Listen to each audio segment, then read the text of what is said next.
why, in your own view, has the people and the nation of Nigeria remained a top priority for the British? Well, I mean, Nigeria is a really, really important country. It's such an important country in Africa. And the UK has long-standing relationships with Nigeria, and those are relationships we want to continue.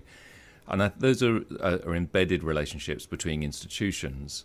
But also, I don't think we should forget the people-to-people relationships. There are many, many people of Nigerian descent in the UK, and there are many people here in Nigeria who hold British passports. And those sorts of relations, those sorts of movements are what makes up the modern world. I was lucky enough very early on to meet Burna Boy, who is from this state. Yes. He lived in Brixton for a while, which was a place where I lived. And now he's a global superstar, and so those sorts of connections are very real, and I think they bring people together, and that's one of the reasons why the relationship between our two countries are so critical. There are other sort of more practical things around the Commonwealth. We're both members of the Commonwealth. Yeah. We have shared values, and to be very clear, Nigeria. The success of Nigeria is absolutely critical, I think, to the world, and particularly to Africa. And this is a country that the UK wants to see succeed. And we've been watching closely the reforms that the new government has made. And it's good to see that new government getting off very, very quickly with some very important reforms. I completely understand that they're tough for individuals. They are difficult to get through.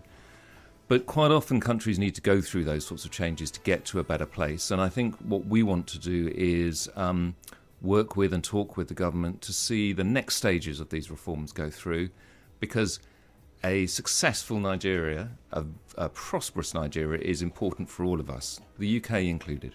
Beyond just, nice words and, diplomatic, handshakes, people would like to get to feel, practical experiences. People complain, our friends complain that, look, if they're going to send things from the UK down to Nigeria, Nigeria to UK, there's a lot of bureaucratic bottlenecks. So what exactly needs to be done?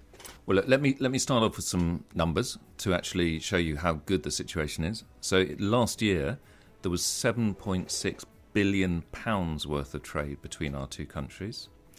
And of that, £4.3 billion was goods coming from the UK into Nigeria. Okay. And then the £3.3 billion was Nigerian goods going out to the UK.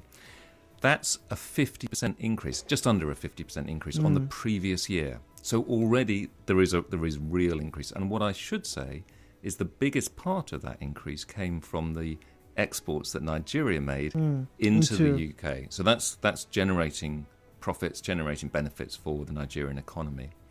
You talk about sort of practicalities.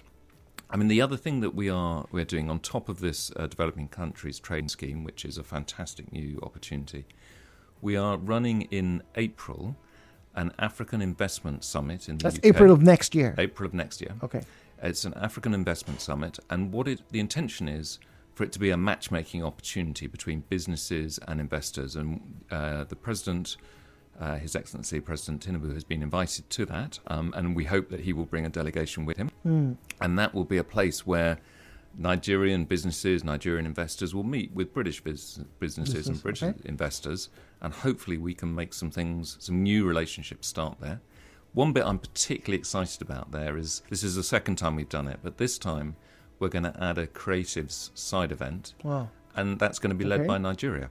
So the rest of it is Africa-wide, and there will be a Nigerian element, but the creatives bit will be led because Nigeria has such a strong creatives industry.